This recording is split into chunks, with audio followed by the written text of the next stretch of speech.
Welcome back everybody to VVR. So it has been a minute since I made a review or a proper review for any videos or movies that I've seen for a while, or just in general. I haven't done any because my life has just been super busy, but I thought it would be appropriate if I at least wrapped up the year with what I thought were the top 10 best movies that I've seen this year. Also, just wanted to give a thank you to everyone who has seen any of my content or just engaged with it. Anything really helps to kind of bring this channel to life. With either a like or giving me suggestions of things to watch using the tip link. Anything really helps. So that being said, guys, let's move on right away to number 10. Licorice Pizza. Man, I've been waiting to see this movie, and this was the last movie I actually went to go see in theaters, and it is amazing. Not only are the characters amazing, but just the setting and overall the whole scope of the movie is great. It's nothing huge or bombastic. I like more of these kind of movies, smaller indie films, and I like what they did here with the romances. I liked how Cooper and Alana, the two main characters, are kind of doing their will they won't they and why they can't date versus why they choose to not see each other versus, and their whole struggles of like wanting to be together but because of their age difference they can't. And overall the movie is just heartwarming, it's hilarious, it's a little bit of drama here and there, but it is amazing. So I highly recommend going to see Licorice Pizza if you guys haven't. Like I said, it's not a huge film, but for my take, it was awesome. Moving on to number 9, Spencer. Jesus, Kristen Stewart is phenomenal. I don't really know much about Princess Diana or obviously any of the tragedy that happened with her. I know a little bit because of the news from when it happened, but I was kind of young back then and I didn't really know. The actual tragedy of this character was not from the accident. I mean, obviously her car accident was one thing, or how she died. I believe it was a car accident. But it's actually her whole life. And yes, you can kind of say like, it's kind of hard to feel sympathetic for a character who's born rich and is now like the princess of, her kingdom. But this movie really delves deep into what fame and popularity can do to the figure of a person who just doesn't want it. There's so many layers to this movie, and I really like the performances that Kristen Stewart gives and everyone in this movie gives. But I like the revelation of not being tied down by a leash, that you're supposed to conform to this one thing, that you are a person, that you can be more. So yeah, Spencer, if you guys haven't seen it, it's fucking awesome. Check it out. No Time to Die. We knew that this was going to be James Bond's last movie, or at least with the Daniel Craig era of James Bond's movies. But I wasn't expecting it to be this good. I actually kind of like Spencer, the last movie that was into this, and in my review I still stand by it. I think it's every other James Bond movie, 1, 3, and 5 seem to be like the best James Bond movies, and this is like right up there. To me, it's like Skyfall and then No Time to Die and Casino Royale or Spencer, whichever one or Spectre I should say, whichever ones you want to put up there. But I really liked No Time to Die. It does a lot of good things with the action, with the character dynamics, building upon what Spectre did, and just overall, this movie was just a blast from start to finish. So if you haven't seen No Time to Die, ShangChi! My god, this movie was just awesome. Like after Black Widow was okay, and it does get better with like the second viewing, but it still wasn't. There was a lot of problems that I still have with Black Widow to this day, and I'm like, I think it's great, but man, they really missed the mark. I'm so glad that ShangChi was right around the corner to kind of spark interest into a new phase of Marvel. And this definitely felt like the next phase for Marvel. And in terms of what they did with the story elements, cinematography, and just the characters, oh my god. Right off the bat, we get introduced to the Mandarin, well, the real Mandarin, the real villain of the movie. But to me, it's one of the better villain stories like out there, and he's not even a villain. At least I didn't see Tony Leung's Mandarin as a villain. I saw him more as a sympathetic character, someone that I actually feel sorry for, someone that I feel like is kind of us at our darkest times or even at our best times. He's a very relatable character, and I think the way that they actually use the story as with ShangChi and his sister and tying it all in with the Mandarin, I really do think that this movie is one of the better Marvel movies out there. Like the bus scene, like the first 30 minutes of the movie, there's this amazing bus sequence that happens where Shang-Chi's fighting a bunch of thugs on a bus that are out to get him. Just that sequence alone is worth the price of admission. Number 6 on my list is Cruella. My God. This movie really hit home for me because not only was it more of an artsy film for Disney, but it really depicted the rivalry of people. That aside, I know why people don't like this movie that well, because it really depicts more of a sympathetic Cruella character who is like obviously a villain, someone that kills dogs to make coats out of them. For me, I thought this movie went a little bit deeper as an origin story to what her character was.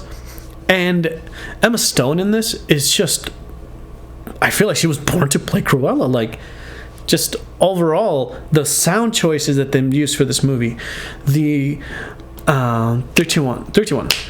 The character arcs that go through it, I feel like not a moment is wasted in this movie that explains so much about this character. I really liked it. I'm curious to see what they're going to do with the second one if they do make it. If she is going to become a puppy killer or whatever the hell. But overall, I really dug this movie. And yeah, it could have been called anything else, but I mean, for the most part, as the movie as a whole, I think it's amazing. Now we move on to the top 5 movies of the year. Buckle in. Suicide Squad! My God, I went to go see this movie pretty much back to back when it first came out. I got to my theater at like a late showing, and I wasn't able to get inside the doors in time because they locked the doors. Luckily, people were leaving, so I was able to get in. I missed like the first 5 minutes of it, but I was able to see it again the next day. And every time that I've seen this movie ever since, it just keeps getting better and better and better. And everything from when they're fighting in the beach to when they're fighting Starro at the end. Amazing. I fell in love with Ratcatcher and her character arc, and then obviously like there's this a really amazing scene where they're on a bus, they're going to pick up the dude with the big brain or whatever the hell, and they're just talking about all their backstories, and you get to have this really good bonding moment with Ratcatcher and Bloodsport. The action is here, the heart is here. Harley Quinn, one of the better action scenes that she's ever had in this movie. I actually liked Birds of Prey, but this movie really puts that one to shame for just her little arc that she has in this movie. A lot of twists and turns, great action. I mean, it's just a great movie. If you haven't seen Suicide Squad, what are you doing? Watch it. Pig. Nicolas Cage in this movie is one of the best performances I have seen this year.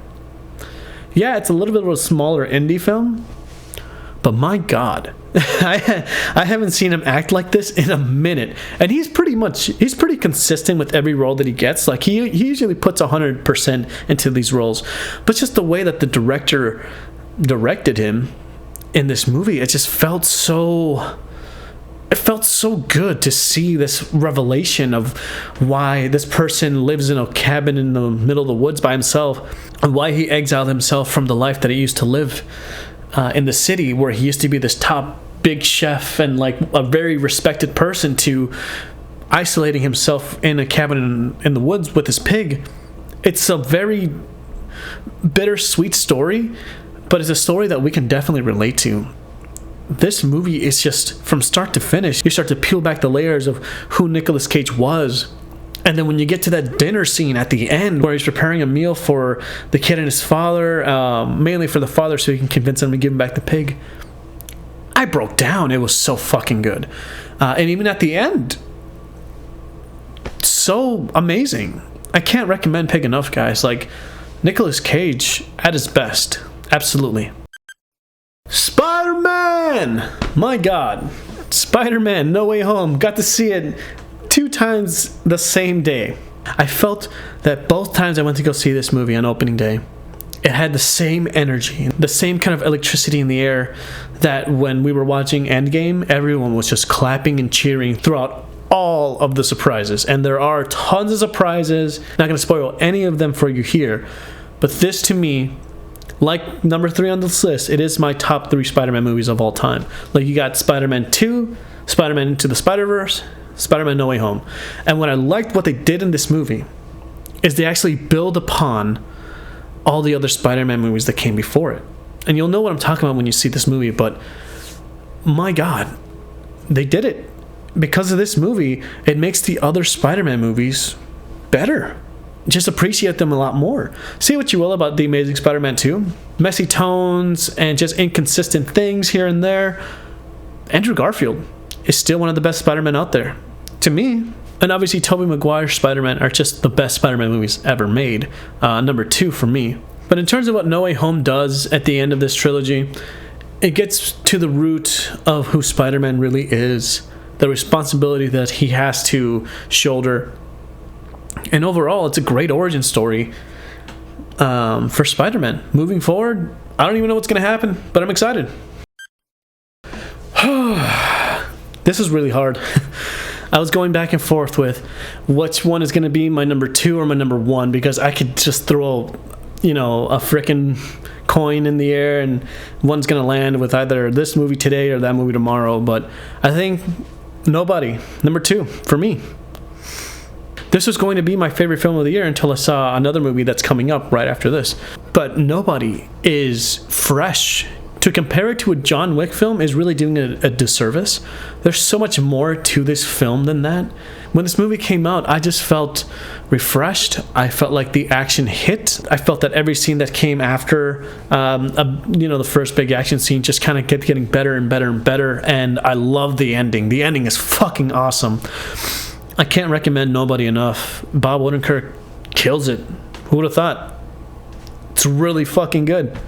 Like, better to me than No Time to Die, than any other action movie that came out this year. I think Nobody, to me, still holds up there as like my top either 1 or 2 favorite film of the year. That being said, though, number 1, Eternals. Now, I know that people do not like this movie, and I understand why people don't like this movie. Not only is it a lot different from your typical Marvel movie, every Marvel movie to me, though, has always had a different element to it. Whether it's Captain America Winter Soldier, which has more of a spy thriller to it, or like Ant-Man that has like a heist theme to it, and even ShangChi is kind of more of a wushu film, like more of Chinese cinematography that comes from overseas. To me, Eternals transcends what a Marvel movie is. It's more of a cinematic movie. It's something that's huge and big in concept, and it's just so massive in its scope of characters and the timeline, but the heart and the drama of each and every one of these characters, it just hits every time I see it. I really do think that this movie transcends what a Marvel movie is, and I think that's why people don't like it, because it's not your typical Marvel movie, formulaic or all that stuff. I really like the twist at the end. I really like every single character in this movie, and overall every decision that every character makes. Eternals just hits every note for me, and I think that's my number 1 favorite movie of this year. Eternals. Caught me by surprise. It was awesome. I don't know what the hell they're going to do with Marvel moving forward with that, because it's such a big scaled movie that expands a bigger universe than what Spider-Man's going through right now, or even whatever hell Shang-Chi just went through. And even anything going on with the TV series going on right now. It's like Eternals just took a giant step forward into a bigger universe and a bigger world expanding thing than I could have ever imagined Marvel doing. So there you go. Honorable mentions, guys, as well. Dune. If I could fit it in this list, I would. It is not only the best in sound design and cinematography that I have seen this year, but I looked at my list and I'm like, I just don't know if I could really switch out any of these movies for Dune. I loved every single one of these movies, but that's the bonus, is Dune. I fucking love Dune. If I had room to fit in this list, I would.